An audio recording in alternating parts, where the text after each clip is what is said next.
Moi-même, c'est Jérôme Kangoy, on m'appelle Mwalim. Je préfère bien qu'on m'appelle Mwalim Jérôme. Mais je vais inviter Maître Pompon. Je sais bien qu'il aime ces mots-là, parce qu'on m'a beaucoup appelé comme ça pendant sa jeunesse. Il va nous parler de l'exercice de l'intelligence artificielle et de cybercriminalité en droit congolais. Il est avocat au barreau auprès de la Cour d'appel du Haut-Katanga, doctorant en droit privé judiciaire à l'Université de Lubumbashi. Il s'intéresse aux questions de droit informatique et de cybercriminalité. Maître Pompon, vous avez 10 minutes seulement.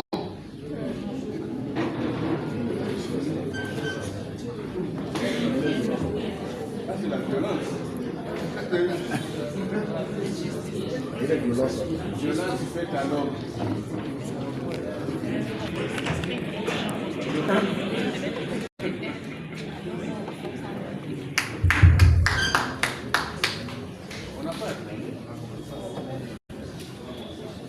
Messieurs les professeurs émérites, mesdames et messieurs, distingués invités en vos titres de qualité respectifs, bonjour. Bonjour.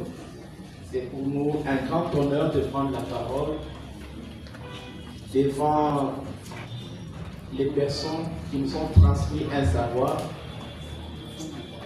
et essayer aussi d'édifier et de former la communauté.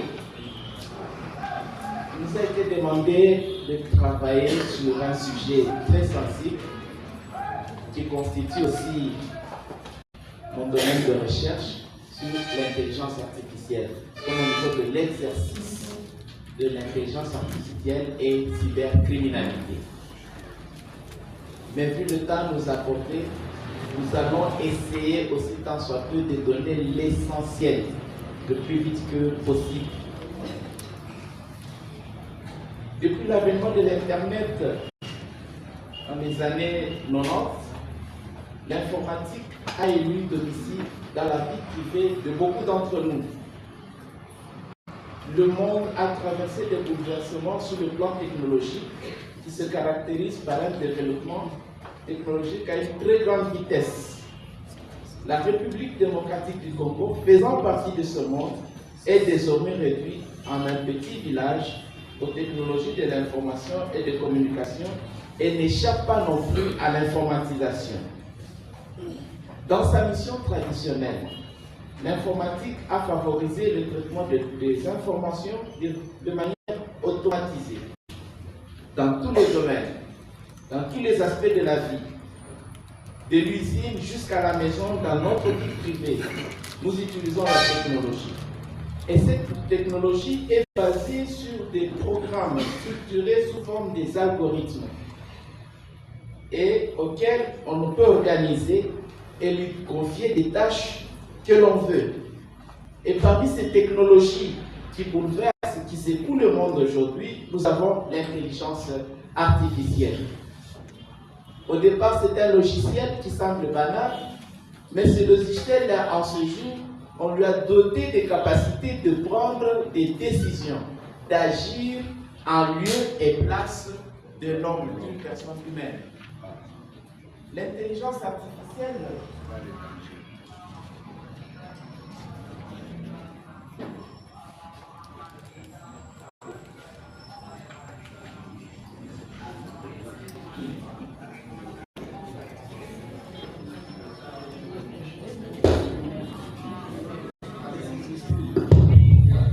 oui, je disais, l'intelligence artificielle l'intelligence artificielle aujourd'hui est dotée de capacités d'autonomie. Et ces capacités d'autonomie ont été couplées à la mécanique, couplées à l'électronique. Aujourd'hui, ça nous a donné des véhicules autonomes qui sont déjà à nos portes, des expérimentations sont déjà en Europe. Ça nous a donné aujourd'hui des drones terrestres, des drones maritimes, des drones aériens.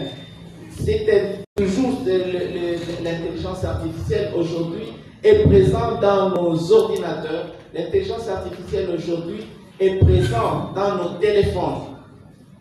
Et la particularité aujourd'hui, c'est que avec l'Internet, l'avènement de l'Internet, on a eu la création d'un nouveau espace qui échappe au droit aujourd'hui, qu'on appelle le cyberespace. Quand on se connecte, on entre dans un territoire méconnu, on entre dans un territoire non organisé, on entre dans un territoire qui échappe aux règles classiques des États. Et dans ce territoire-là, on y commet des forfaits. Au départ, avec la cybercriminalité, ici, on avait des gens qui avaient une compétence en informatique pour trafiquer des images, pour trafiquer des vidéos et consorts. Mais avec l'intelligence artificielle aujourd'hui, même un nul, ça veut dire une personne qui a une faible compétence, peut commettre des aspects criminels qui demandaient des efforts et une connaissance en informatique aujourd'hui. Donc, avec l'intelligence artificielle aujourd'hui, je sais espionner le téléphone de quelqu'un. Avec l'intelligence artificielle aujourd'hui, je sais aller voler dans une banque sans aller casser ni ouvrir la porte. Avec l'intelligence artificielle aujourd'hui, je sais m'intégrer, accéder dans un téléphone d'autrui et prendre des images sensibles et même les publier sur le net. Ça, c'est le premier aspect de l'intelligence artificielle. Et cela nuit à la liberté, cela nuit à la dignité, cela nuit aussi au droit privé. Deuxième aspect des inconvénients de l'intelligence artificielle aujourd'hui, c'est ses capacités d'autonomie qui échappent de plus en plus justement aux humains que nous sommes. L'intelligence artificielle est en train de prendre possession de notre vie. Aujourd'hui, dans les aspects de recrutement, ce n'est plus des psychologues qui analysent les dossiers. On pose cette question à l'intelligence artificielle. Or, cette intelligence artificielle, ces algorithmes, ils sont créés, ils sont mis en place sur base d'une programmation. Et la personne qui peut programmer, y met un peu de soi. Donc, si vous allez, aujourd'hui, on demande à l'intelligence artificielle de dessiner un enfant africain, soyez très sûr, il va nous dessiner un enfant au ventre bétonnant, pieds nus, sans toit, ni chaussures. C'est l'idée qu'on a mis dans ces logiciels-là. Et lorsque ces logiciels prennent des initiatives, aujourd'hui, ce n'est pas seulement des bonnes initiatives, et aussi ces logiciels arrivent à commettre des faits infractionnaires qui échappent à la législation nationale qui est internationale. La loi congolaise, le législateur congolais a mis en place, a essayé de trouver une solution par rapport à l'informatique, la loi sur le numérique, qui a fait sa part, mais la loi reste un peu lacunaire parce qu'elle ne tient pas à ce jour compte des aspects de l'intelligence artificielle. Ailleurs, aujourd'hui, on est en train de se battre afin de donner une personnalité numérique à l'intelligence artificielle pour essayer de donner une solution face aux méfaits, aux aspects criminels que l'intelligence artificielle facilite. En conclusion, qu'est-ce que nous pouvons dire, nous ici? L'IA, l'intelligence artificielle, se base sur le réseau Internet comme vecteur. C'est grâce au réseau informatique que l'IA se développe très rapidement. Ce dernier a un caractère dit d'extranéité, ça veut dire que ça va au-delà des frontières. Ça veut dire qu'une législation en RDC en elle-même, aujourd'hui, ne peut pas trouver une solution face à la problématique de l'IA. Donc, il nous est demandé de nous adapter, d'abord de repenser le droit interne. Ici, puisqu'il y a des faits infractionnels, ça demande une réparation. Quand une machine commet une faute, qui répare? Avec l'ancien droit, on parlait de la personnalité pour être en mesure de réparer. Dans le droit, on a eu la personnalité morale pour les entreprises, pour les êtres qui sont immatériels. Mais aujourd'hui, avec l'aspect informatique couplé à l'IA, on a du mal justement à trouver une solution par rapport aux infractions qui sont commises par les logiciels et autres engins qui sont autonomes. Et ici, comme solution, il faut repenser le code civil. Il faut aussi se pencher sur ce qui se passe ailleurs, le droit comparé. En Europe, ils sont assez avancés sur cette question. Ils sont en train d'unifier leur législation afin de faciliter justement la préparation. Et puisqu'on est dans un cadre de l'Église aussi aujourd'hui, nous proposons que les chrétiens catholiques qui intègrent ces technologies puissent l'utiliser de bonne foi, de manière productive, sans nuisance. Cela fait suite aussi à l'appel de notre Père de la foi, le pape, qui a demandé qu'on puisse réfléchir, qu'on puisse légiférer, qu'on puisse aussi freiner les aspects de l'IA. Toujours au niveau de l'Église aussi, il nous faudra aussi effectuer une sensibilisation à tous les niveaux pour permettre aux gens de savoir, au personnel, aux chrétiens, les dangers réels de l'usage de l'informatique et aussi maîtriser ces aspects afin que lorsque l'un d'entre nous est victime, qu'on soit en mesure non seulement de comprendre, de repenser et de proposer d'autres solutions palliatives. J'ai dit et je vous remercie.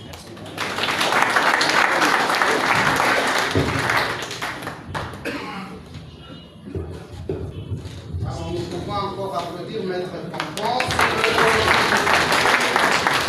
Il a fait pratiquement 9 minutes 27 secondes. Repenser les causes et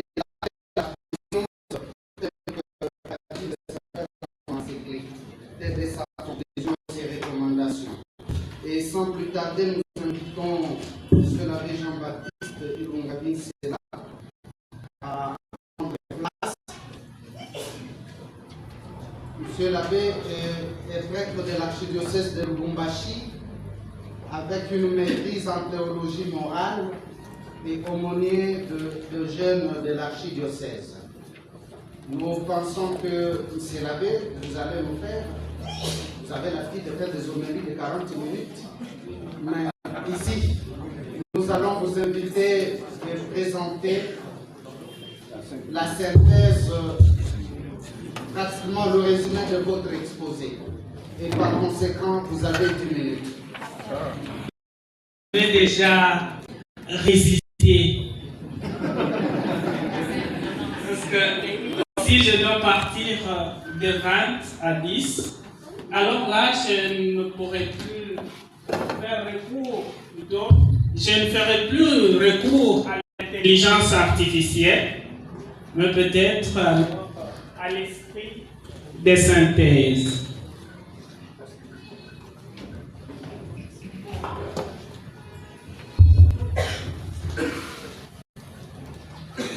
Le sujet de notre réflexion,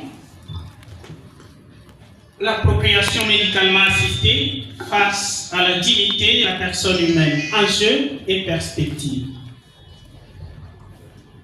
D'abord, je vais parler des enjeux. Qu'est-ce que l'enjeu? L'enjeu, c'est ce qu'on peut gagner ou perdre dans une entreprise. Et quelles seraient alors les perspectives? Qu'est-ce que nous pouvons donner comme orientation? Et là, comme Église, nous nous référons à la doctrine sociale de l'Église, donc à l'enseignement de l'Église. Voilà. Avec l'évolution de la technique biomédicale, la science nous propose déjà quelques avantages dans la résolution de problèmes en rapport avec la difficulté de procréer. Et donc, dans chaque famille au moins, élargie, nous pouvons trouver dans le parcours une ou l'autre des membres de nos familles qui ont cette difficulté de procréer. Et c'est une question très pertinente parce que là, la médecine, pourquoi nous parlons de la procréation médicalement assistée, l'allaitement, comme parler en inverse, assistance médicale à la procréation. Et alors, ce qui est vrai, c'est que la médecine, depuis toujours, donne la possibilité à promouvoir et à accompagner la vie. Mais alors, dans cette procréation médicalement assistée, il y a des déviations qui font de telle sorte que la dignité de la personne humaine est biaisée. Comment on arrive à cette procréation médicalement assistée et quelle est la place de la dignité de la personne humaine? Dans la manipulation des éléments essentiels qui conduisent à la vie. Ici, nous avons ces grands schémas qui peuvent bien nous orienter et là, nous y trouvons tous les mots-clés qui puissent nous aider à bien comprendre cette procréation médicalement assistée. L'APEMA ou AMP, assistance médicale à la procréation, nous y trouvons quelques techniques. Nous avons la FIVET, nous avons l'IA, ce n'est pas de l'intelligence artificielle, mais de l'insémination artificielle. Alors, ces techniques qui sont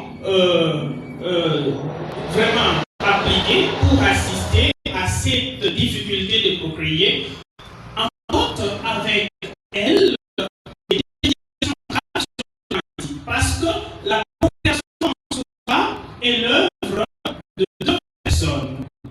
Deux personnes, donc, dans le mariage, dans le mariage, il ressort une créature qui est l'être humain. Et la question la plus profonde qui arrive là, si nous pouvons passer à l'image, qui arrive, c'est que comment est-ce que nous arrivons à une procréation médicalement assistée? Comment on récolte les spermatozoïdes? Comment on récolte l'ovule? Et comment on doit arriver à produire? Donc il y a déjà une tierce personne qui entre en jeu dans le sens de promouvoir cette vie qui n'arrive pas. Et du coup, l'enfant devient un produit. On va faire l'enfant, non pas pour l'enfant, mais pour soi. Comme qui dirait, je me décide d'acheter un téléphone. Alors que l'enfant doit venir au monde pour lui d'abord. Il n'est pas un objet à acheter. Et ici, sur l'image que nous venons de passer, vous allez voir que la partie droite, d'en face, la partie droite, c'est quelqu'un d'autre qui entre en jeu entre deux groupes. Donc, vous avez acheté les produits, ça devient des produits qui sont récoltés comment? Nous ne savons rien. Et là-bas, vous allez récolter l'ovule avec ces prélèvements, avec la technique médicale que vous allez mettre dans les éprouvettes. Et à la fin, vous avez l'œuf. De ces deux, on va avoir l'embryon. L'embryon, déjà, là, c'est la présence humaine. Selon la doctrine sociale de l'Église, déjà là, il y a un problème. Donc, on est en train de manipuler. Et une autre question la plus pertinente qui bouleverse tout, c'est la question sur les embryons surnuméraires. Donc, les surplus des embryons. Donc, on a parlé des surplus parce que tout ce qui a été fécondé ne sera pas utilisé. Et alors, dès la base, on détruit une vie à naître.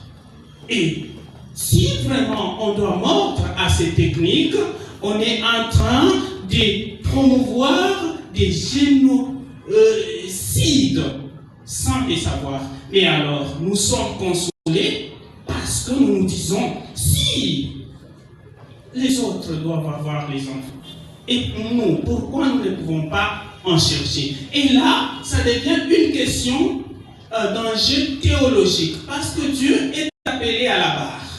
Donc on est là, en face d'un Dieu qui n'agit pas pour nous mieux que nous le voulions, mais il agit rien que pour les autres. C'est pourquoi nous parlons de l'enjeu théologique. Mais est-ce qu'il n'y a que ça comme moyen pour être épanoui? Parce que la procréation médicalement assistée vient biaiser donc la loi naturelle qui veut que dans la procréation qu'il y ait l'homme et la femme et dans leur union, dans leur amour, qu'il y ressort des enfants. C'est pourquoi nous sommes arrivés à mettre en lien notre réflexion avec la réflexion de l'assistance médicale dans la promotion de la vie pour essayer de voir est-ce qu'il y a moyen de contourner autrement cette manipulation des gamètes. Pour l'Église, sont tenus pour indissociables, ça c'est un principe que nous lisons là, mariage, sexualité, engendrement et parentalité. Une question de parentalité est très délicate dans la procréation médicalement assistée. Et surtout, quand nous devons parler de la procréation pour autrui, donc de mères porteuses. Donc on va prendre, en dehors de l'insémination artificielle, on prend les cellules donc d'un homme et d'une femme dans le mariage, on va injecter dans une femme qui n'est nullement pas dans la généalogie. Et la question se pose, à qui appartiendrait cet enfant? Mais nous pensons analyser ça, mais je voudrais rappeler, quand j'ai terminé un travail sur ça, l'enfant, le premier enfant issu de cette technique avait 20 ans déjà. Il s'appelle Emmanuel, il est à Kinshasa. Et alors, cet enfant, si on doit le rencontrer, on lui pose la question, quel est ton père? C'est une question qui détruit la face de la personne. Et donc l'enfant est acquis, non pas pour lui. Et dans les conditions comme celle-là, la dignité de la personne humaine est vilipendée et vendue. Et alors, que dit l'Église? Je vais finir presque. Alors, que dit l'Église à ce sujet? C'est que nous sommes ni l'Église, ni l'État congolais, nous n'avons pas encore un mot. Et alors, la perspective que je voudrais donner, c'est que nous devons maintenant penser à l'accompagnement de ces couples en difficulté de procréer. Papa, maman, église, nous tous, comment est-ce que nous pouvons accompagner pour faire une résilience, un dépassement d'une difficulté pour avoir des opportunités autres. Et c'est cela, résister pour vivre. Ce n'est pas résister pour détruire la vie de l'autre, parce que l'embryon, selon les sens théologiques et les sens même de l'Église et l'enseignement social de l'Église, l'embryon est déjà une personne à accompagner. Merci. Merci beaucoup, M. l'abbé. C'est bon, on devrait continuer à écouter. Et évidemment, vous nous avez fait aussi l'économie du temps. On a fait 8 minutes. On peut encore applaudir M. l'abbé. Nous allons demander au protocole de nous ajouter 2 chaises et nous allons passer directement aux échanges. Nous invitons donc tous les orateurs d'aujourd'hui, de ce matin, de vouloir bien prendre place ici devant pour l'échange. Depuis le matin, nous avons suivi 5 exposés. Le premier a évoqué le racisme environnemental et on est parti du constat de la pollution minière dans notre milieu de vie, en commençant par le quartier Kra et d'autres quartiers ou d'autres milieux dans la province du Haut-Katanga. Le deuxième exposé a évoqué la pollution dans l'interland minier du Katanga. Quand on parle de l'interland minier, on parle de Kolwezi Andola. Et le professeur nous a dit que les sols, l'air et notre milieu étaient totalement pollués. Et à moi d'ajouter, même ce que nous mangeons est pollué dans cet interland. Le troisième exposé, l'intervenant a parlé de l'utilisation des réseaux sociaux et elle a chuté en nous posant la question de savoir est-ce que Jésus serait fier de nous par le fait des contenus que nous avons dans nos téléphones. Le suivant nous a parlé de l'utilisation morale de l'intelligence artificielle. Et le tout derrière nous parle de paiement de la procréation médicalement assistée. Vous avez donc droit à la parole et aux échanges. Vous êtes libre de vous exprimer et surtout de résister à l'endoctrinement.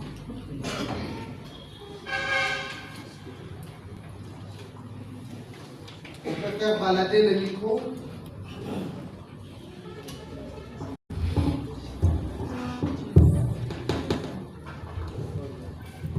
Bon, commençons par le professeur Emmanuel. Professeur, vous posez carrément des questions. Enfin, en réalité, je n'ai pas des questions, j'ai une inquiétude par rapport à la communication des maîtres Gisèle.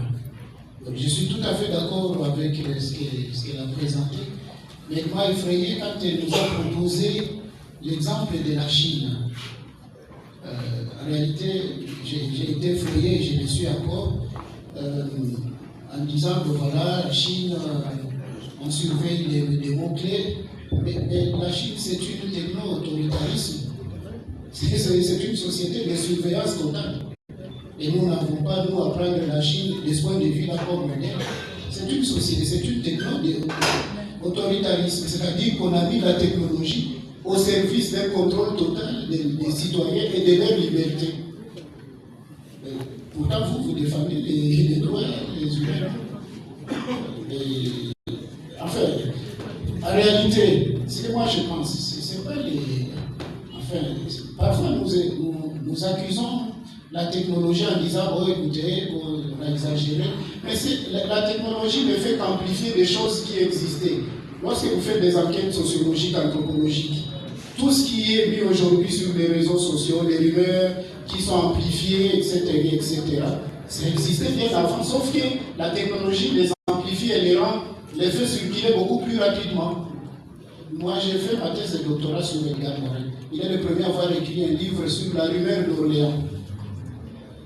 Selon cette rumeur, des filles disparaissaient dans des boutiques d'essayage, des vêtements dans des boutiques de juifs en France, à Orléans.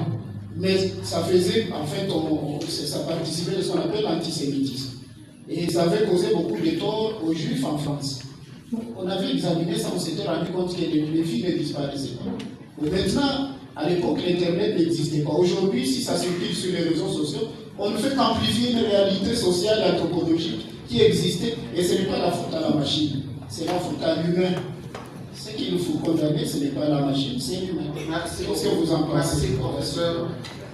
On peut passer, si je m'excuse, je ne connais pas les noms. Merci pour la parole, c'est M. Enfant, agent des banques, et le fidèle à la chapelle Saint-Sylvestre. J'ai une question à Mme Gisèle. Vous avez décrit un tout petit peu les cadres juridiques des réseaux sociaux, mais je prends un fait réel. Nous avons constaté que dans la plupart des cas, nous pensons que la victime est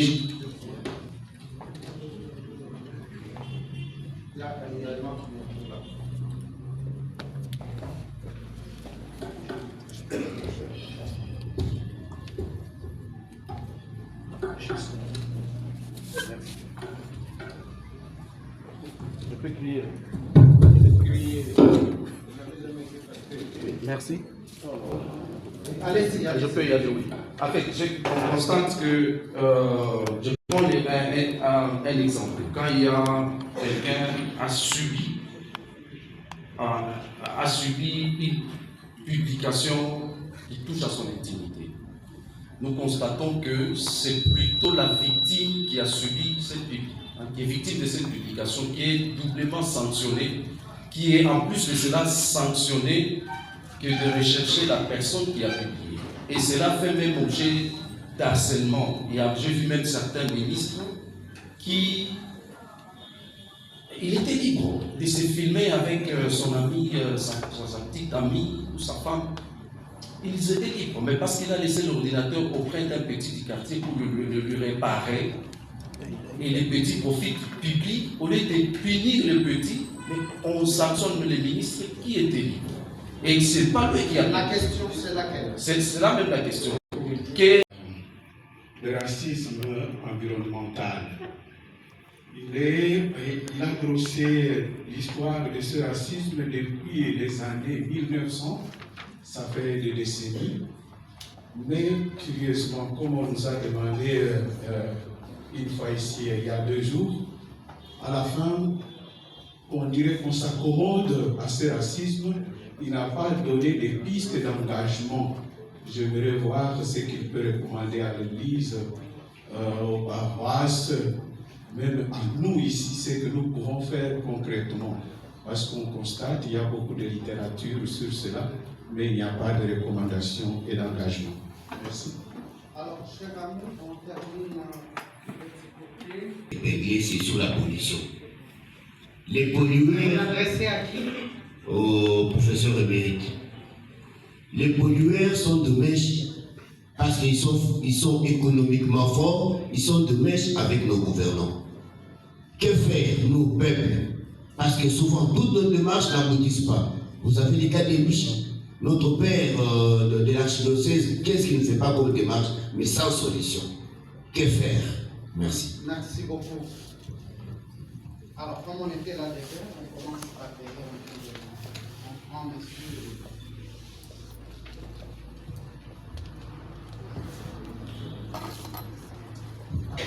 Voilà, merci de prendre la parole. 3 Non, mais 3, c'est déjà trop. à adresser au Professeur Jean-Pierre. Professeur Jean-Pierre. Bon, est-ce que vous pouvez avoir une seule qui sera globale? C'est déjà. Allez-y. Alors, Monsieur le professeur Jean-Pierre. vous nous avez donné une réflexion provocatrice. Alors, mes 3 questions sont provocatrices. La première, l'Église ne cesse de proclamer la dignité du pauvre et de la défense de la vie. Mais quand il s'agit du racisme environnemental qui tue lentement les communautés katangaises, ces belles déclarations ne restent-elles des lettres mortes? Alors, posons la question qui fâche. Ces prises de parole sans résultat ne sont-elles pas une hypocrisie de plus, une manière de laver son âme sans réchanger à l'agonie des peuples? Et si l'Église, au lieu de condamner du bout des lèvres, ne s'engageait pas corps et bien aux côtés des victimes, ne serait-elle pas elle aussi complice de ces crimes écologiques qu'elle freine de dénoncer? Votre nom? Agneau Pascal Moukendi, Papa Saint-Esprit. Merci. Oh là là. Il y a une question.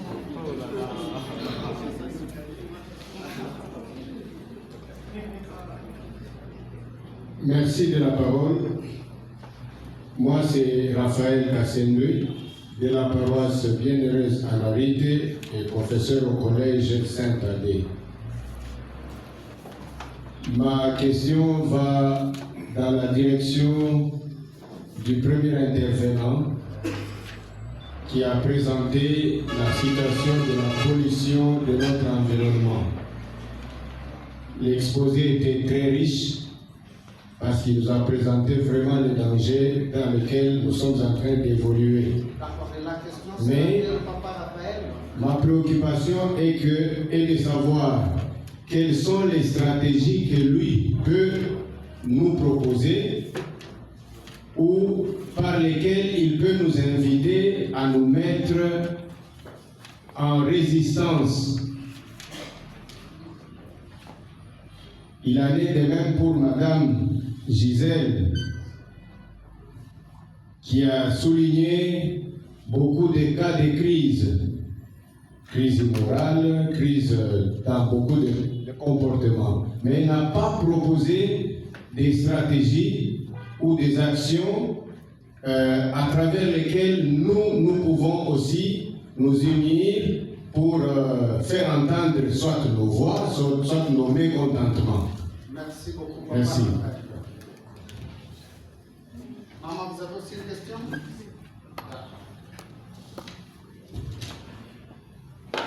Bon, je préfère m'adresser à M. l'abbé Jean-Baptiste, étant donné que le domaine de la bioéthique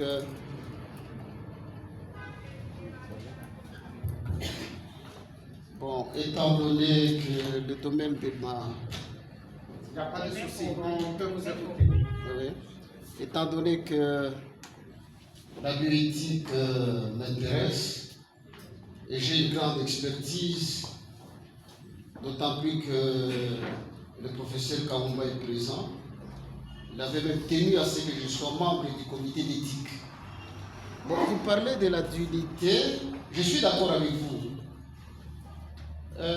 Dans un couple où il n'y a pas d'enfant, il y a beaucoup de soucis. Hommes et femmes, il les créa pour qu'il y ait la procréation. Mais la question, on peut avoir la question? Et pour l'Église, l'insémination artificielle homologue, oui.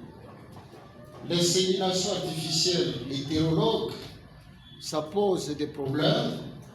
Et vous parlez du tiers, hein? Tierce personne. Bon, je crois que la médecine, c'était l'effort pour pallier à toutes ces difficultés.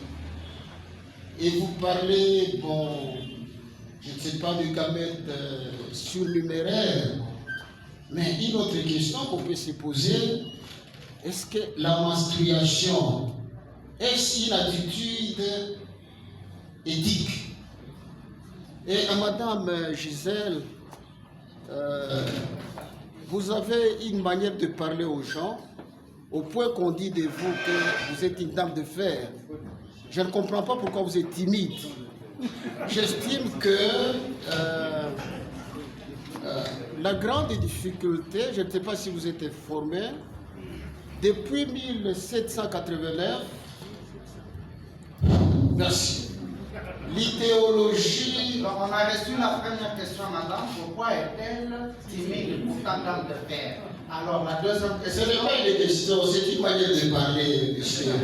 Laissez-moi poser la question. Oui, allez-y. La grande difficulté, certainement que vous êtes au courant, que depuis 1789, l'idéologie juridique occidentale repose sur le principe selon lequel au monde il doit y avoir une loi, qu'un seul droit. La grande difficulté que nous avons, nous, c'est de croire que les droits de l'État dans une société unique, nous devons nous intéresser au pluralisme juridique, à l'anthropologie juridique, et vous adoptez l'attitude à vouloir dire les Chinois, les Français, vous les appréciez. Il est égal ce qui se passe en Iran. Ils ont une arme nucléaire. Aujourd'hui, Trump a réfléchi. Je crois que c'est avant-hier qu'ils sont allés signer un contrat. Est-ce qu'on peut avoir une question? Est-ce que chez nous, j'estime que nous sommes un état de peur, alors que les matières premières viennent d'ici, l'Iran, nous avons peur, il faut obtenir une autorisation. En tant que juriste, qu'est-ce que vous en dites? Merci. Merci beaucoup. Derrière, il y a madame qui a beaucoup demandé la parole. Merci pour l'accord de la parole. Ma question est basée sur le racisme environnemental.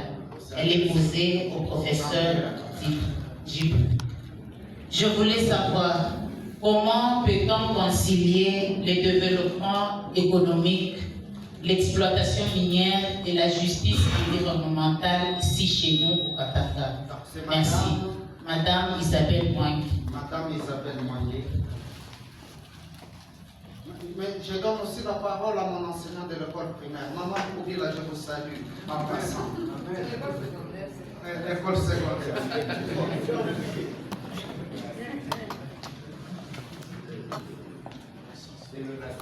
Merci pour la parole. Je réponds au nom de maman Mboubiga Marie-Jeanne. Ma question s'adresse à Maître Gisèle. Là, que vous avez dit par rapport au numérique des réseaux sociaux, il y a des TikTok qui diffusent les informations non adaptées, non vérifiées. Et puis vous nous avez demandé, afin que nous puissions quitter à l'étape des spectateurs. Comment est-ce que vous pouvez nous guider? On peut quitter à cette étape comment? Ça c'est pour vous. Maintenant la deuxième question c'est pour M. l'abbé Jean-Baptiste Ilunga. Cet enfant-là que vous nous avez dit, il peut être créé par l'intelligence artificielle. Même si on l'accompagnait, cet enfant sera digne de son nom? Non, pas par l'intelligence artificielle, mais insémination. Ah, voilà. C'est la même question, hein, je veux dire. C'est la même question, compris la question, je pense. La question reste. Ah, cet enfant-là sera seulement digne de son nom. On le tire d'une autre personne, on le guide chez une autre. C'est une autre qui va l'allaiter. Cet enfant sera comment?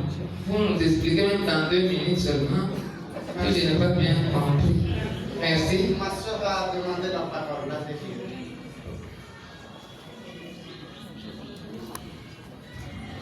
Merci beaucoup. Sainte Marie-Thérèse de la paroisse de Paul Carrefour. Ma question s'adresse aussi à M. l'abbé Jean-Baptiste. Directement, je poserai la question, M. l'abbé, à qui la faute? Mais M. le modérateur, je sollicite 2 minutes pour expliciter un peu cette question. Heureusement, nous avons les hommes de la loi dans la salle, même parmi les orateurs aussi. Ces personnes qui utilisent l'appropriation médicalement assistée est protégée par la loi. Quelqu'un l'a dit hier dans la salle, si les catholiques n'ont pas là où se prend la décision, ce sera une bonne chose au niveau de l'Assemblée où se vote la loi, et ainsi de suite. Mais curieusement, nous avons aussi les catholiques au niveau de l'Assemblée. Bon, je ne sais pas s'ils sont effrayants. Parce que le nouveau code familial protège ces personnes. Madame Gisèle ne peut pas me contredire, je passe. Le nouveau code familial dit la maman est libre de dire qui est le papa de son enfant. Il peut citer son grand frère, son oncle, son cousin, et elle est protégée par la loi. Dans ce cas-là, à qui est la faute? Et si je peux poser une sous-question par rapport à ça, M. l'abbé, quel comportement adopteraient les chrétiens catholiques? Parce que nous sommes dans le cadre catholique. Parce que même nous, les catholiques, utilisent cette pratique, d'autant plus que nous sommes protégés par la loi. Merci. Merci, ma soeur. Il y a 2 questions.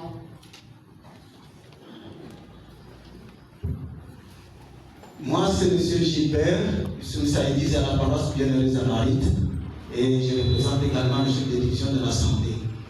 J'ai eu une préoccupation, je m'adresse au professeur Kikoué, c'est par rapport à la pollution. En fait, les 2 premières présentations ont les mêmes conséquences sur la santé publique. Mais pour les pistes de solutions, le professeur Kikoué a parlé d'une sensibilisation permanente. Je voudrais savoir, comme ce sont des recherches qui ont été menées, quels sont les mécanismes que vous avez envisagés pour mettre en place afin que cette sensibilisation soit permanente pour qu'elle touche à la fois les décideurs et la population. Merci. Merci, Papa Gilbert. Oui, vous pouvez lui accorder le micro. Et nous demandons à tous ceux-là qui n'ont pas posé de questions, s'ils en ont, ils peuvent le mettre par écrit. Nous allons le déposer là derrière au secrétariat. On va les répondre sûrement par les intervenants d'aujourd'hui, d'hier ou de l'avant-hier. Ils vont tous répondre aux différentes questions qui leur seront adressées. Vous avez la parole, cher ami. Merci pour la parole accordée. Je remercie d'abord les orateurs parce qu'il y a de la consistance, mais également une pensée raisonnée. Ma première question s'adresse à Maître Gisèle. La question dit ceci. en quoi le mécanisme de régulation des contenus sur les réseaux sociaux peuvent-ils à la fois protéger la liberté d'expression et poser des défis juridiques et éthiques, notamment en ce qui concerne la censure et la désinformation. Et pour finir, je m'en vais poser cette question. Bon, je pense que ce n'est pas une question au monsieur l'abbé Jean-Baptiste et à maître Pompon. Que dites-vous ou que pensez-vous de ces citations? Un jour, la machine finira par remplacer l'homme. Et Homo Deus, ce que l'homme est devenu Dieu. Ça, c'est à monsieur l'abbé Non, à maître Fanfan, c'est la citation. Un jour, la machine finira par remplacer l'homme. Il a parlé de l'intelligence artificielle. Et pour monsieur l'abbé, Homo Deus, est-ce que l'homme est devenu Dieu? Merci beaucoup. Merci.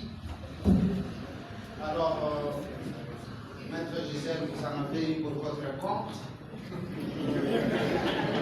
Vous avez beaucoup de questions.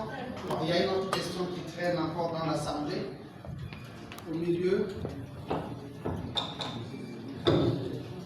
On prend la dernière question.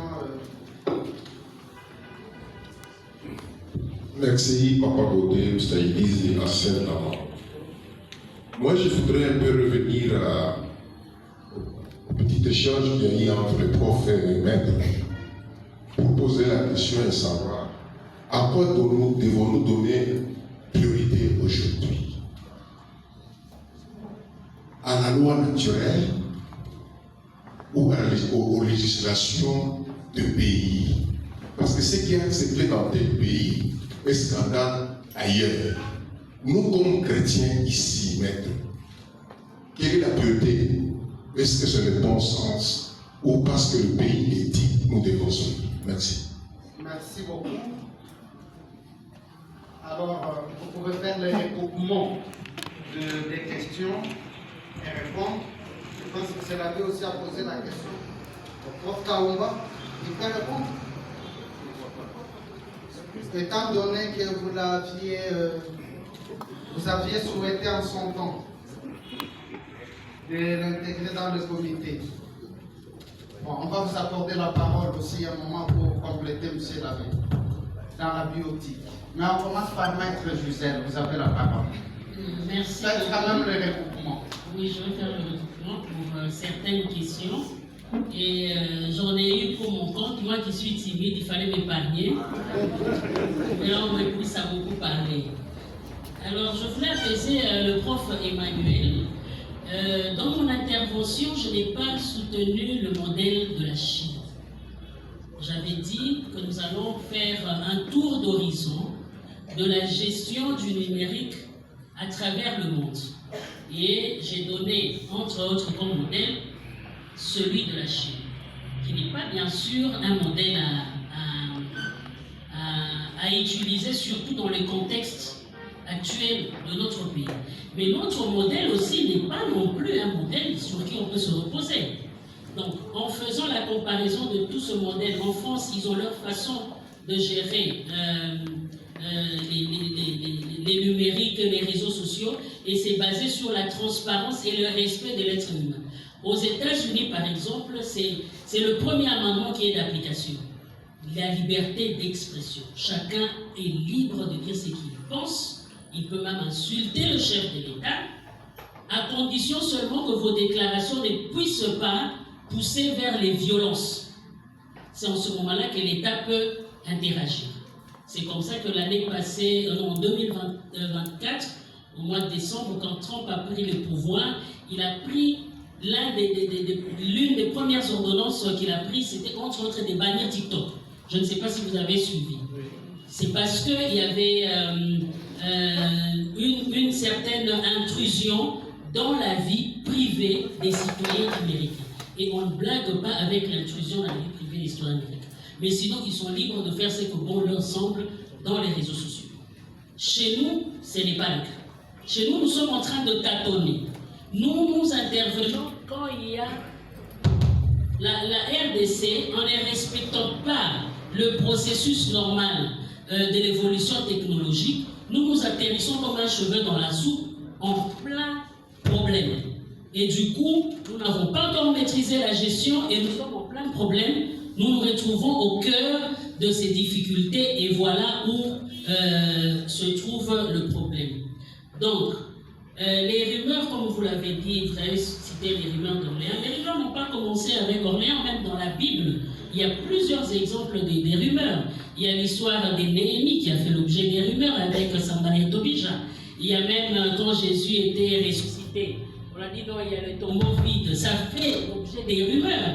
Donc ce n'est pas une histoire qui est de notre ça relève dans les temps anciens. Donc soyez apaisés, je n'ai pas apprécié le modèle chinois, c'est juste un cas parmi tant d'autres en matière de gestion des réseaux sociaux et il y a des stratégies qu'on peut copier chez les Chinois pour améliorer la gestion de notre environnement numérique. Et là je réponds à Papa Baudé, là je vous réponds effectivement, c'est parce que il y avait beaucoup de choses à dire, j'ai eu moins de temps. Il y a des stratégies. Par exemple, en Chine, on peut bannir un individu des réseaux sociaux, une fois constaté les dérives. Mais chez nous, nous avons cette difficulté, en ce sens que les méga entreprises qui gèrent ces réseaux ne sont pas le genre République démocratique du Congo. Meta, par exemple, est aux États-Unis, vous avez TikTok qui est aux États-Unis. Et du coup, les politiques publiques ne savent pas interagir directement pour gérer les dérives informationnelles constatées dans notre espace congolais. Ailleurs, il y a des algorithmes. J'ai à mes côtés mon confrère qui fait même des études sur ça. Il y a des algorithmes à qui on donne des termes appropriés. Il y a des termes qui ne peuvent pas passer. Je prends quel exemple en Allemagne avec la guerre avec Hitler. Par exemple, le nom d'Hitler, dans certains algorithmes, ce nom ne passe pas. Même si je suis chez moi, c'est moi qui écris, mais je suis géré au niveau de centrale. Donc il y a un travail à faire au niveau de pouvoir public et au niveau des individus, de l'usage. Que faisons-nous de nos téléphones? Parce que qu'on le veuille ou pas, c'est l'homme qui est au centre de l'usage de ces réseaux sociaux. Et je réponds cette fois-là à mon frère qui est en face de moi, qui a dit, qu'en est-il lorsque deux personnes, dans leur relation intime, peuvent s'envoyer des images comme bon leur semble? Bon, moi, personnellement, je dis non. Mari ou femme ou pas, tout est permis, mais tout n'est pas utile. Non, en fait, ma question était telle que... Au regard de leurs droits, la personne est victime. Parce qu'elle a envoyé, par exemple, une photo de sa nudité. Non. En fait, si je peux éclaircir ma question. Ma question est celle-ci. Il y a des personnes, dans leur liberté, en se faisant fi de toute considération morale, dans leur liberté, ils se sont filmés, ils ont pris les images là, en toutes... Les images de quoi? Bon, voyons, images. C'est ce que je dis. Mais je regarde, ils ont gardé ça très confidentiel et ils n'ont même pas l'idée de publier ça. Mais parce que peut-être par hasard c'est tombé dans le main de quelqu'un et le dernier publie. Au lieu de sanctionner celui qui a publié, qui a porté atteinte à la vie privée, à la personnalité de la personne qui a gardé ces images très confidentielles et n'avait même pas l'idée de publier, mais plutôt, si je prends le cas des ministres, comme je l'ai dit, on sanctionne les ministres alors que lui, il n'en avait même pas. Et ça fait même objet d'harcèlement. Vous allez voir, la personne qui a pris abusivement les images commence à rançonner les ministres, donne-moi, si tu ne me donnes pas 20 000, je te fais, et il finit par publier et la personne est... Aujourd'hui, il y a un terme qu'on utilise, sextorsion. Ça veut dire quelqu'un qui détient par mégarde vos images et votre intimité et vous qui sollicite une rançon juste en vous faisant chanter. C'est à vous de voir qu'est-ce qu'il faut faire. C'est comme ça qu'en amont, il ne faut pas voir en aval. En amont, nous devons assainir notre milieu. Ça veut dire les téléphones l'utiliser quand c'est nécessaire. Est-ce que la grande question, c'est important de se filmer en tenue d'adam? Au-delà de nos libertés, au-delà de nos convictions religieuses, est-ce que c'est utile? Moi, je me suis fait voler mon ordinateur il y a 5 ans et je n'avais pas paniqué parce que j'ai rien de compromettant. Je regrettais plutôt les données par rapport à mon travail. Donc, le fait que vous pouvez déjà stocker ça dans votre téléphone, tout peut arriver. Vous pouvez perdre votre téléphone. Ça peut tomber sur des mauvaises mains. Et les conséquences, vous le savez, nous ne sommes pas au paradis. Donc c'est à nous aussi de voir en aval, en amont, comment nous utilisons pour éviter qu'en aval, nous puissions se retrouver au centre des scandales de la sorte, mais la personne demeure victime. Si elle saisit la justice et qu'on met la main sur le maître chanteur, eh bien le maître chanteur va être sanctionné, il va payer des amendes. Donc la personne, elle est victime, quel que soit l'acte posé. J'ai eu une autre question. On m'a posé sur les Chinois, la France, est-ce que notre État a peur? Bon, ça c'est une question géopolitique, mais je dirais que nous présentons un visage dualiste, parce que nous disons que nous sommes un scandale géologique, mais quand nous devons négocier avec les autres nations, nous ne nous mettons pas au niveau de ce scandale géographique et géopolitique. Pourquoi? C'est ça la grande question. L'Iran est arrivé à ce qu'il est arrivé parce qu'il avait quelque chose à offrir de force face à la superpuissance qui était en face de lui. Est-ce que nous pouvons se le permettre aujourd'hui? Non. Faisons comme la Chine. À un moment, la Chine s'est retournée en elle-même pour se rendre fort en intérieur et maintenant sortir. Nous pouvons aussi le faire. Nous ne sommes pas obligés d'aller affronter l'adversaire tout en sachant que nous n'allons pas résister à ce combat. Ne nous cachons pas la face. Aujourd'hui, dans tous les domaines, on n'est nulle part. Qu'est-ce que nous offrons aux autres, à part notre scandale géologique? Les ressources humaines, nous en avons de taille. Qu'est-ce que nous leur offrons? Notre culture? Reposons-nous. C'est une question fondamentale.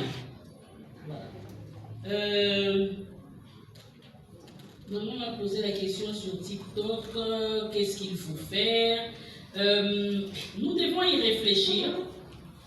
Je me dis, au niveau par exemple de l'Église, nous avons beaucoup de mécanismes.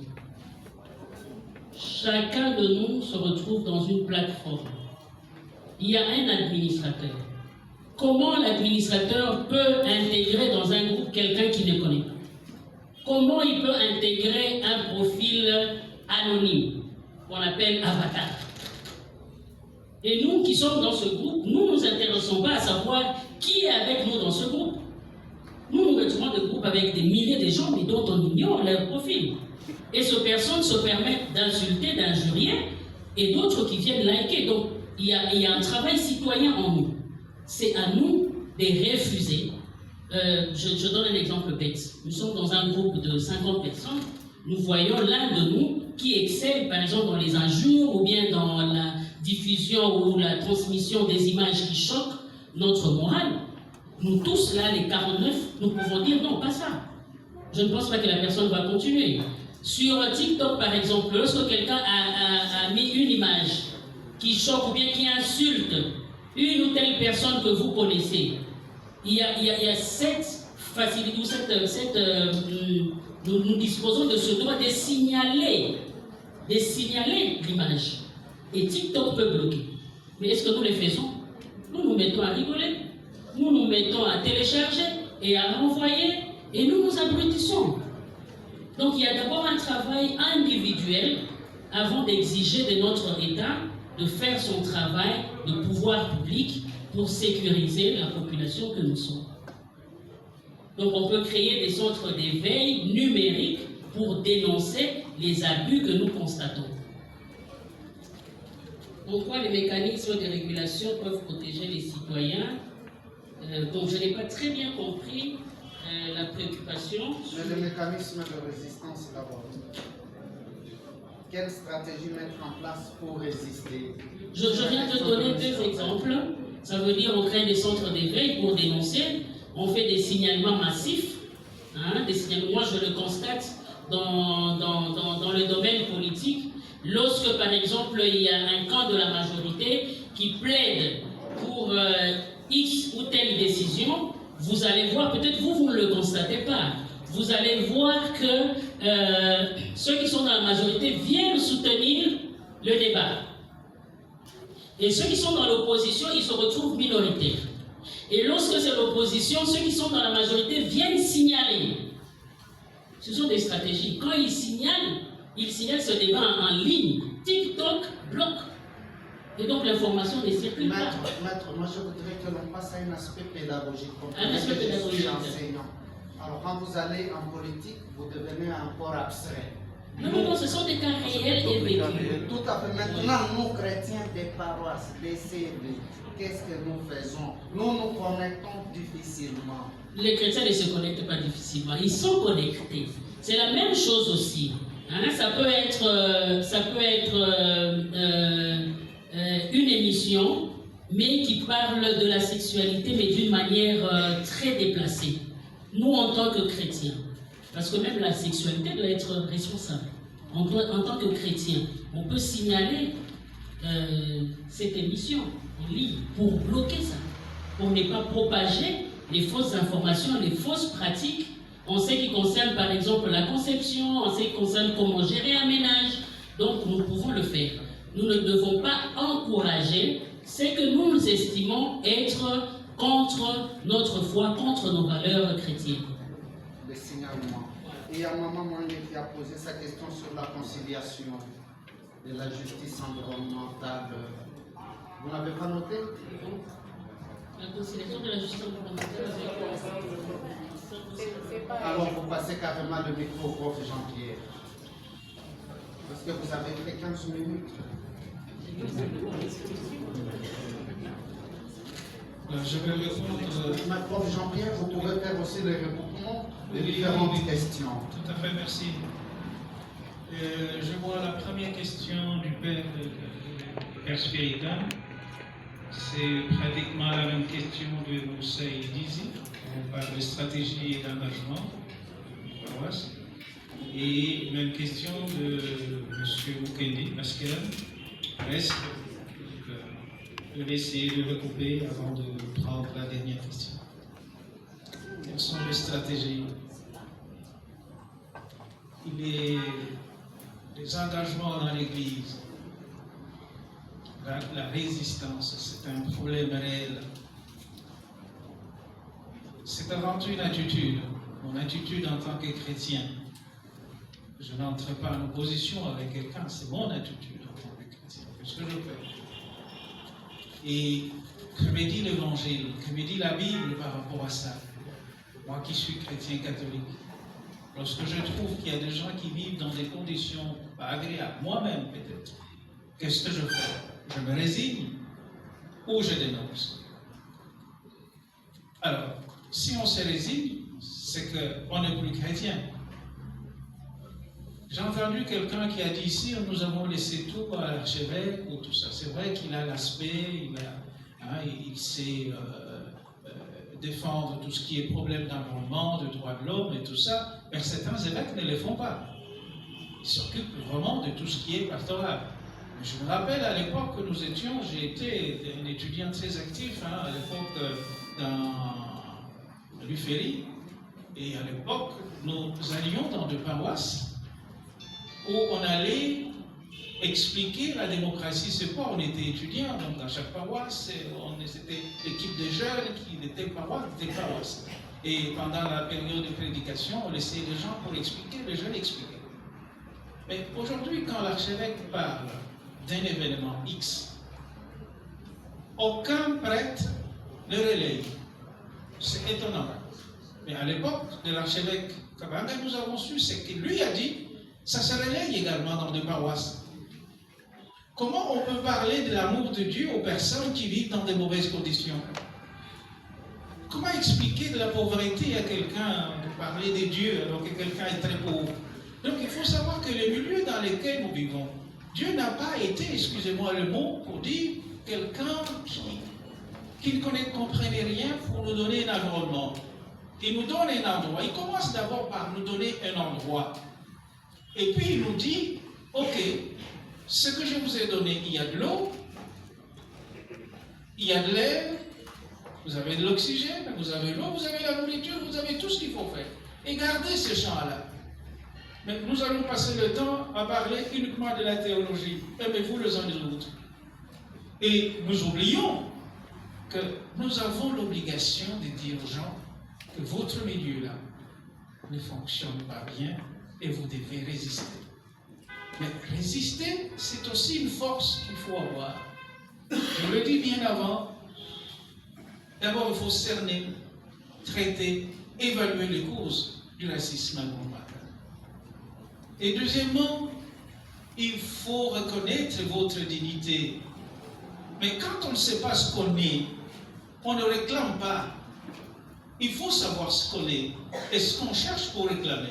Mais lorsqu'on trouve que tout est bon, on ne réclame pas. Mais c'est quelqu'un d'autre qui va le faire à votre place. Et troisièmement, il faut accepter les risques.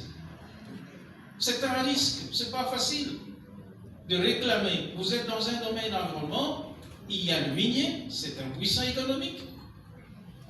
Il y a le pouvoir, donc c'est quelqu'un qui a le pouvoir politique.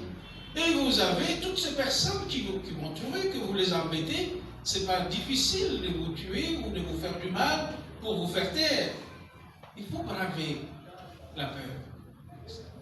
Et je l'ai souligné qu'il faut créer, dans notre pays déjà, on a déjà créé des mouvements du racisme environnemental. Ce sont des jeunes, ce sont des hommes très impliqués, mais travailler en réseau, on résiste. À quoi et pourquoi? Avec quels moyens? Alors il faut travailler en réseau. C'est pas facile de travailler seul. Je vous donne un exemple en ce qui concerne le CEDEM. Il y a eu des pollutions, très bien. CEDEM vous dit, pas question, nous n'avons pas pollué. Très bien. Vous avez 3 commissions. Commission présidence, commission parlement, commission gouvernement, commission gouvernement central. Et on se retrouve et tout le monde s'embrouille. Mais finalement, on utilise, parce que nous parlons ici de l'intelligence artificielle avec la télédétection, pour essayer de faire une évaluation de pollution sur l'espace de la région. Mais cette intelligence nous a encore renvoyé à quelque chose de très intéressant, de savoir que CEDEM est en train d'exploiter, par exemple, les minéraux uranifères. Or, pour avoir de mines uranifères, ça relève du domaine de la présidence. Mais comment il a eu ça? Et on a de nouveaux éléments. Ils nous disent non, qu'est-ce que nous faisons? Nous avons des appareils. À chaque fois qu'on vient, on va tester. S'il y a des roches comme ça, nous mettons de côté.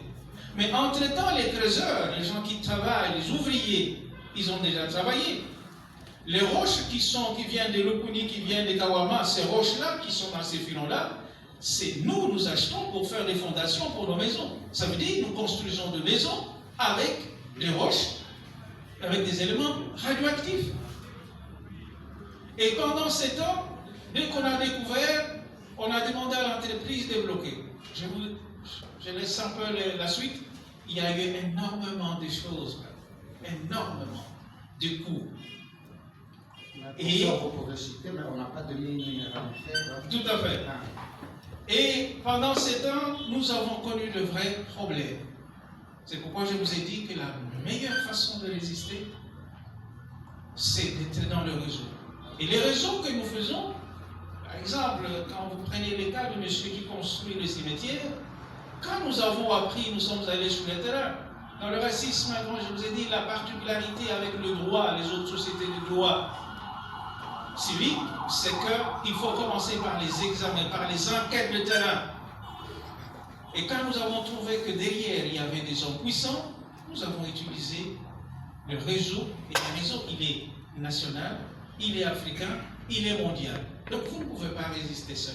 Ce qui veut dire que nous, en tant que catholiques, nous avons l'obligation de pouvoir résister, mais pas seul. Il faut résister ensemble. Si dans chaque paroisse, nous avons ce mouvement-là, ça serait intéressant. Pour le moment, dans le cadre de CERN de l'archidiocèse, nous sommes en train de travailler sur le corridor de l'hôpital, sur les impacts. Et du côté Angola, ça a déjà été fait. Mais nous ne le faisons pas seuls non plus. Nous avons cherché d'autres partenaires pour nous permettre que les informations qui sont difficiles, que nous ne pouvons pas donner directement, passent par des organisations qui peuvent facilement les renvoyer vers l'État. Merci beaucoup. Merci. Merci, professeur. Ce que le professeur est en train de dire, ce sont des évidences.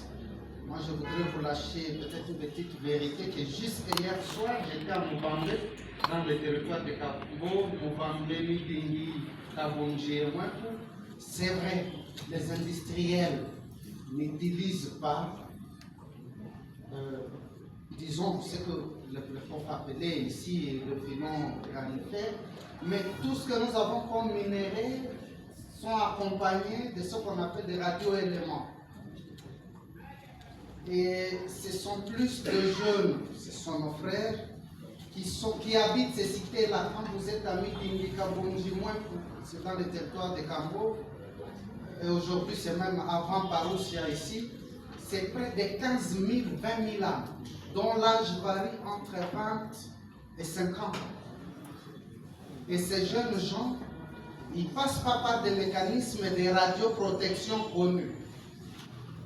Et nous devons braver la peur, mais ça nous fait peur pour des générations futures. Nous allons passer la parole au sœur Diboué pour les éléments de réponse.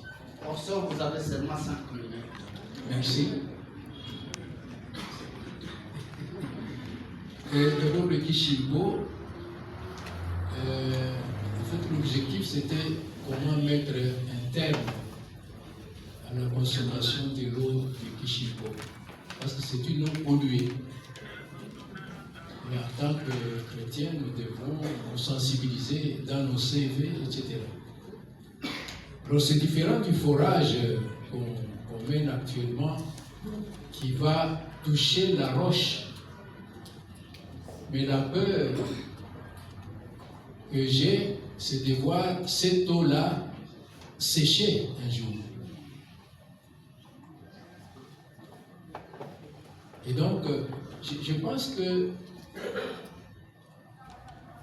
quand on opère ces forages, il y a toute une administration communale pour savoir quel sera l'impact. Est-ce qu'il y a une commission au niveau de la Commission nationale de l'eau? Oui, mais est-ce qu'on connaît l'impact dans 5 ans, 10 ans?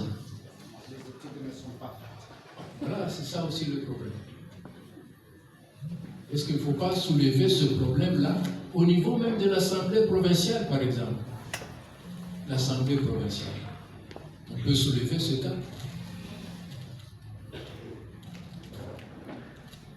Alors, il faut aussi se tourner vers l'université. À quoi sert l'université? Il y a la faculté des sciences, et au sein de cette faculté, nous avons des géologues, nous avons des géographes, etc. Pourquoi ne pas se tourner vers l'université et demander conseil à l'université? Qu'est-ce que vous pensez de ce système de forage qui se multiplie? Finalement, on aura dans chaque parcelle un puits issu du forage. Bon, ça aussi. Pour les pollueurs, on sait qu'ils sont forts, oui. Mais je pense que cela dépend. Je vais vous donner le cas du cimetière du Kra qui a fermé. Mais c'est parce que le professeur Dassongo Numbi, géologue, avait dénoncé le fait. Le professeur Dassongo Numbi, qui est maintenant professeur émérite a été ministre à un moment donné, ministre national de la Santé. Mais ce n'était pas parce qu'il était ministre, mais avant qu'il ne soit ministre, il avait dénoncé ce fait à partir d'ici. Et on a fermé le cimetière.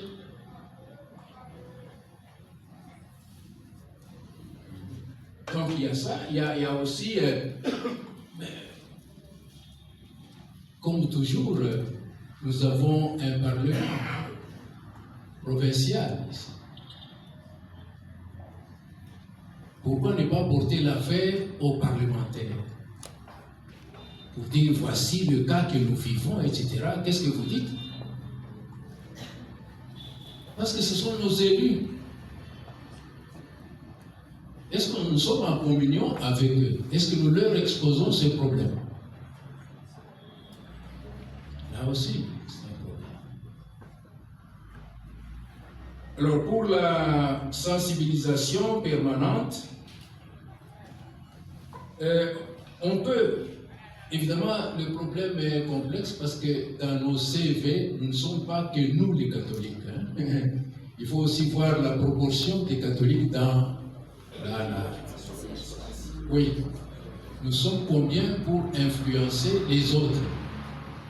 Il y en a qui peuvent s'opposer à nous parce que nous sommes catholiques, et non pas parce qu'ils ont analysé le problème et l'ont trouvé vraiment... Oui. Parfois on s'oppose à vous parce que vous êtes catholique, mais sans avoir analysé le problème. Alors, il y a le fait que dans une CV, on s'organise, mais d'ici là, ça sera la fin de l'année pastorale. Pourquoi ne pas, par exemple, visiter, le curé, par exemple, peut visiter les différentes CV pour voir, en fait, évaluer la propriété d'une CV par rapport à d'autres, et aussi donner des prix. À ce moment-là, les gens sont sanctionnés positivement et ça peut pousser les autres à dire non, nous voulons par exemple avoir aussi un prix prochainement, etc. C'est une sensibilisation. Mais ce fait-là a aussi des conséquences. C'est comme nos mamans. Nous sommes devenus miniers où nos mamans allaient à la pesée et on donnait des biscuits, on donnait du sucre, on donnait aussi du lait. Mais à partir du moment où on ne donne plus ça, et c'est fini, la pesée n'a plus d'importance. Vous voyez, c'est ça le problème. Alors merci beaucoup, professeur, pour les éléments de réponse. Oui, je voulais terminer par aussi se mettre en contact avec l'administration, par exemple, communale, pour organiser des conférences. Parce que là, ça attire tout le monde, non seulement les catholiques, mais aussi les autres qui ne sont pas catholiques. Ce qui fait que ça peut avoir un impact dans la CV. Tout à fait. Merci. Mais s'agissant un peu de l'université, je me permets un peu de parler. Moi, j'ai découvert, ça peut choquer des anciens recteurs ici présents, dans les études. Il a été découvert qu'à la faculté des sciences, ici à l'Univachi, il y avait une pierre hautement radioactive. Et plusieurs chercheurs, plusieurs étudiants sont passés par jusqu'en 2009 pour arriver à la rectifier. Donc il y a aussi des déceptions de ce côté-là. Mais en entendant, parce qu'il y a une question sur la bioéthique, je voudrais que le prof place quand même un mot avant que M. l'abbé ne parle.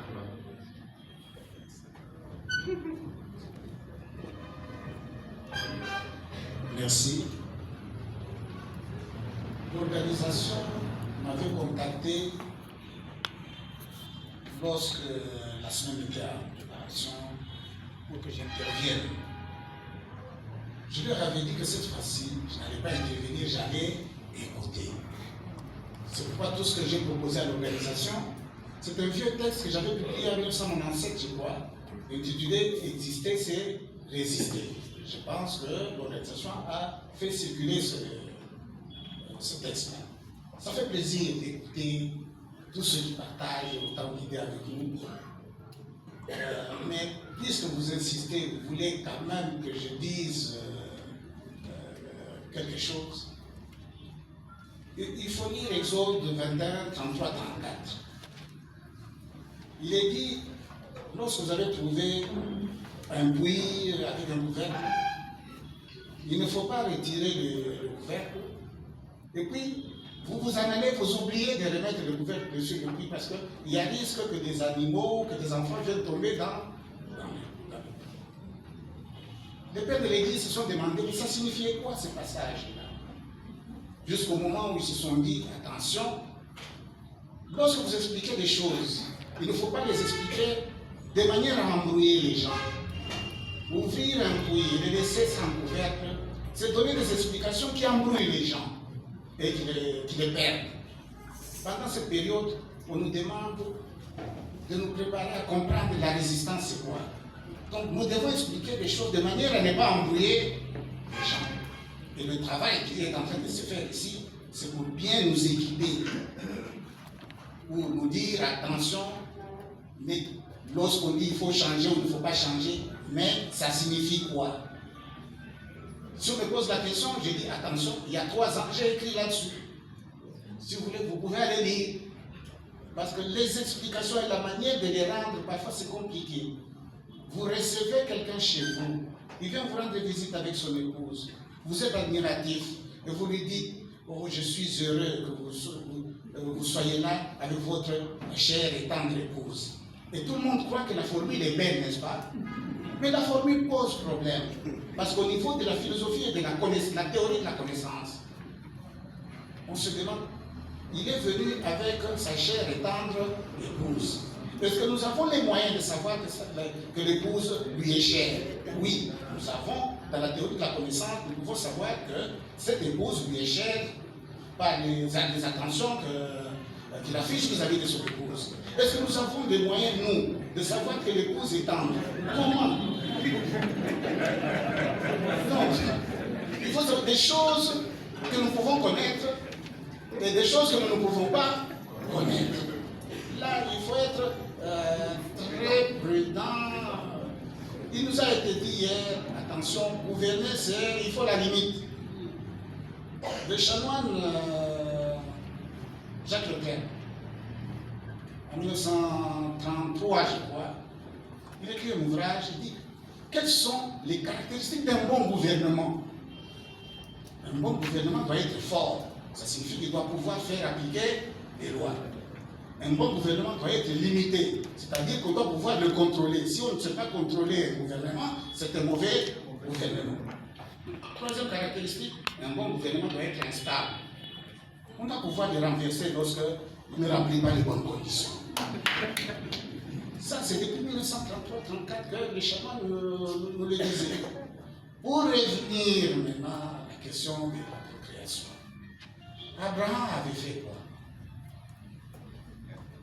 Le premier fils d'Abraham s'appelait comment? Ismaël. Il y a eu un processus de substitution des mères.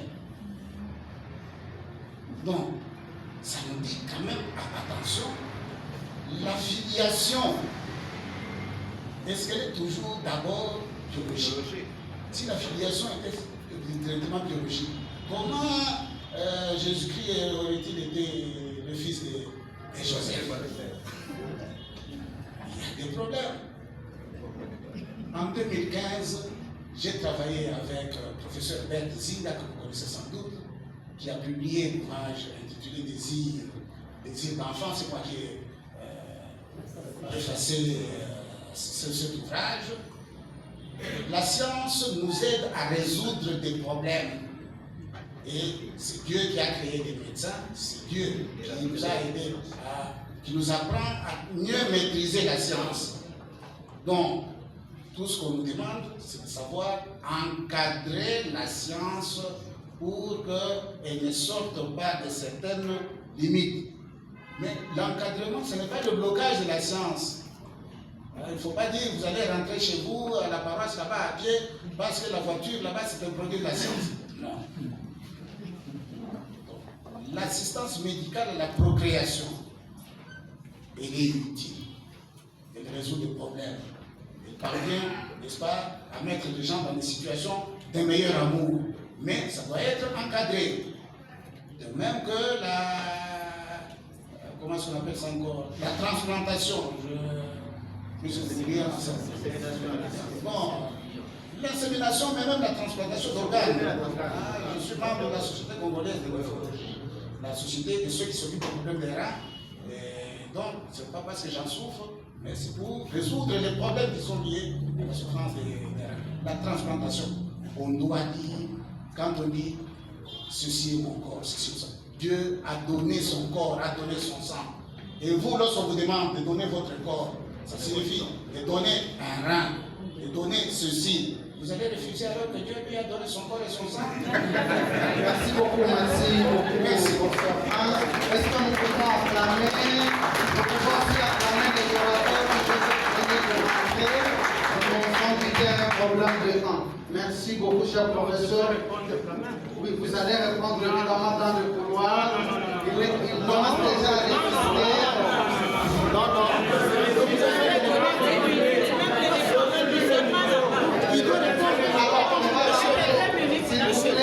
On rentre à notre slogan, cité de Dieu, cité de Dieu, est-ce que la cité de Dieu? Non, donnez-lui la chance de répondre. Donnez-lui la chance de répondre. Non? Non? Non? Donnez-lui le micro. Donnez la chance de répondre. Oui. Vous allez le frustrer. C'est pas correct ça? Comment? Donnez-lui le micro. Pourquoi j'interviens? C'est parce que je pense qu'à l'université de Lubumbashi, à moins que les aînés me comprennent, j'ai quand même la chaire d'éthique. Je donne le cours de bioéthique et j'ai publié beaucoup en bioéthique. La bioéthique, c'est un lieu de discussion. Comme vous venez de le constater, on ne peut pas trancher pour dire tel a raison, tel a tort, mais il faut chercher des concessions. Sur la question, par exemple, des inséminations artificielles, il y a le point de vue de l'Église. Il y a le point de vue aussi de l'éthique laïque. L'Église accroche pratiquement, n'est-ce pas, au texte biblique, au texte de magistère. Pour qu'il y ait consommation d'un mariage, il y a 1, le consentement, 2, l'érection, 3, la pénétration, 4, l'éjaculation. Si ces conditions ne sont pas réunies, le mariage n'a jamais été consommé. Bien sûr, les inséminations artificielles. Est-ce qu'il y a eu consentement? Peut-être oui. Dans l'IAC, on appelle l'insémination artificielle dans les couples, pour vous arranger, votre femme va se faire inséminer. Est-ce qu'il y a eu pénétration? Non. Il y a les seringues. Il y a les problèmes de la filiation, les problèmes de la paternité. Qui sera le père de cet enfant? Est-ce le seringue? Est-ce l'infirmier? Est-ce celui qui a donné les spermatozoïdes? Ce sont des questions qui sont à la une. Je voudrais demander à Abbé de ne pas s'énerver parce que la discussion reste. Même l'Église en parle. La position du professeur, mon professeur Kaumba, que je respecte bien, mais vous ne pouvez pas les condamner. Il y en a qui soutiennent aussi que la science, donc l'Église, donc la science doit être encadrée. Mais ce que dit le droit sur le plan juridique ne peut pas être acceptable sur le plan éthique. Donc il y a des éléments qui peuvent être légalisés et refusés sur le plan moral. Je donne l'exemple de l'euthanasie. L'euthanasie est légalisée en Europe, partout. Mais du point de vue de l'Église, il y a l'homosexualité. C'est pour dire quoi? Nous pouvons en discuter du matin au soir. Parce que vous m'avez accordé qu'une minute, je m'excuse. Je pouvais bien être là pour compléter l'abbé Jean-Baptiste, mais sachant que l'insémination artificielle, d'ailleurs j'ai publié un livre dessus. L'insémination artificielle, donc la fécondation artificielle à l'aune de l'éthique africaine. Le livre est là, vous pouvez l'acheter à l'université. Merci beaucoup. Merci beaucoup. Excusez-moi, je ne monopolise pas. Je voulais dire Il faut dépassionner les débats. On ne peut pas s'entretuer, mais sachez que la bioéthique, c'est un lieu de discussion. La discussion ici trouve son sens, raison pour laquelle il y a des intellectuels pour essayer de résoudre cette question. Merci, M. Rabé. Nous allons passer la parole aux organisateurs pour le rapport de synthèse et le mot de remerciement. Merci à vous, chers éminents professeurs et orateurs de ce jour. Merci aussi à vous tous. On fait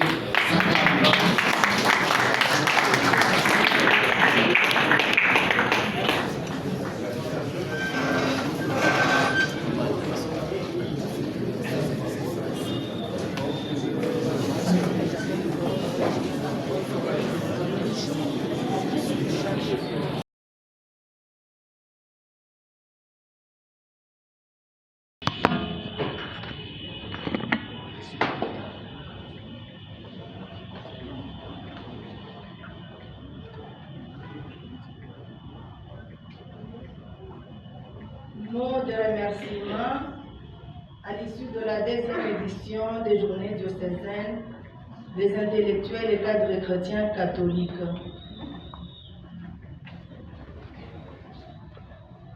Monseigneur l'archevêque et président de la SENCO empêché, chères excellences empêchées, éminents professeurs, honorables députés, révérends pères, révérentes sœurs, messieurs les abbés, mesdames et messieurs, chers membres de la commission des intellectuels et cadres catholiques.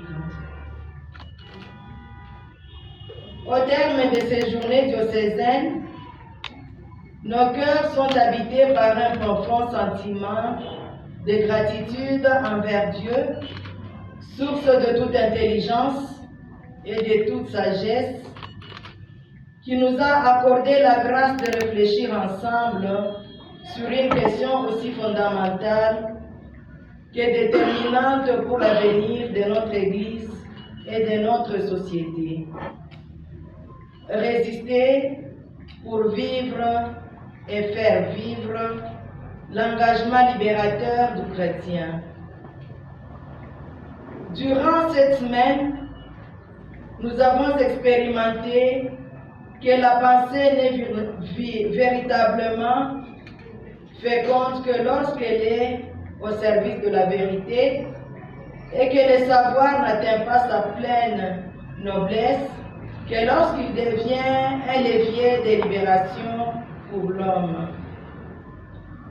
L'intelligence, qui ne se met pas au service du bien commun, risque de devenir instrument de domination.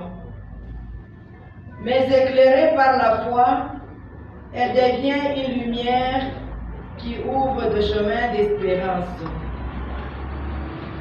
Nos échanges ont démontré que la résistance chrétienne n'est pas une attitude de fermeture, mais une force créatrice qui refuse la banalisation du mal, combat la résignation et construit une civilisation fondée sur la dignité de toute personne humaine.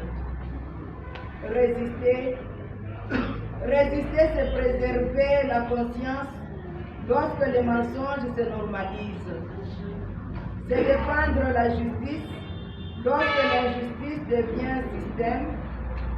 C'est garder vivante l'espérance lorsque le découragement semble triompher.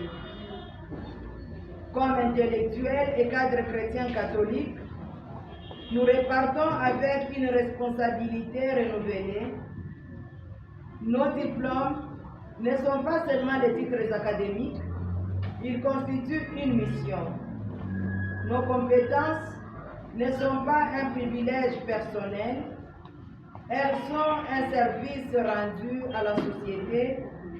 Notre foi n'est pas une conviction privée, elle est une force transformatrice appelée à irriguer nos choix professionnels, sociaux, économiques et politiques.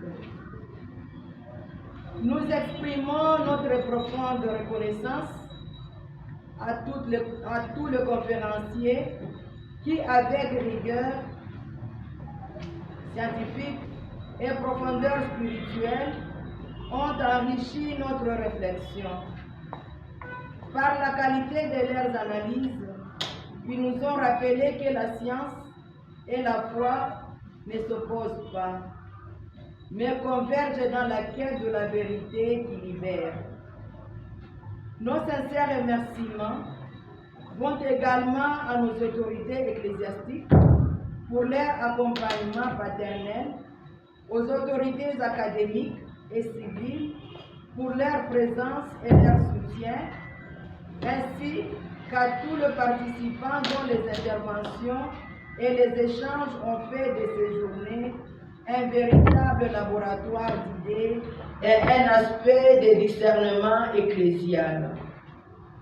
Nous saluons enfin tous les membres de la Commission des intellectuels et cadres chrétiens catholiques qui, dans la discrétion et avec un esprit de service remarquable, ont travaillé sans relâche pour assurer la réussite de cette rencontre.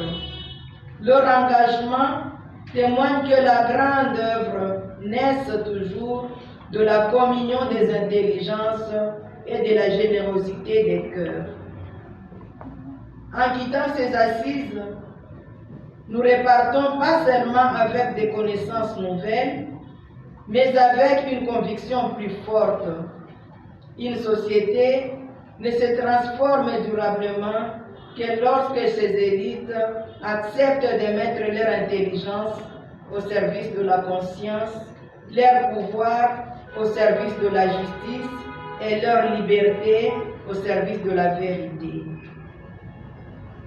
Puissions-nous être des hommes et de femmes capables de penser avec rigueur, d'agir avec courage et d'espérer avec persévérance, afin que notre engagement fasse reculer les forces des démons et grandir partout la culture de la vie.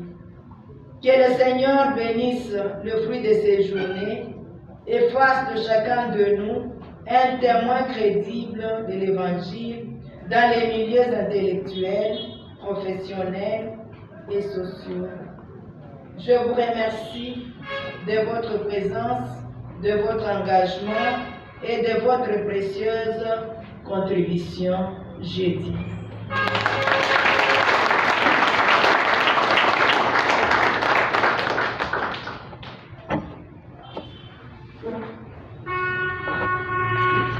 Alors, cité de Dieu, cité des hommes. Après avoir auditionné le mot de remerciement prononcé par la sœur, nous sommes invités tous à participer à la messe. Alors voici les 3 moments qui nous attendent. Nous avons la messe à 14 h. Après la messe, nous revenons dans cette même salle où il y aura remise de ballons. Et après la remise des ballons, nous aurons un partage de repas juste à côté. Et donc, préparons-nous pour la messe.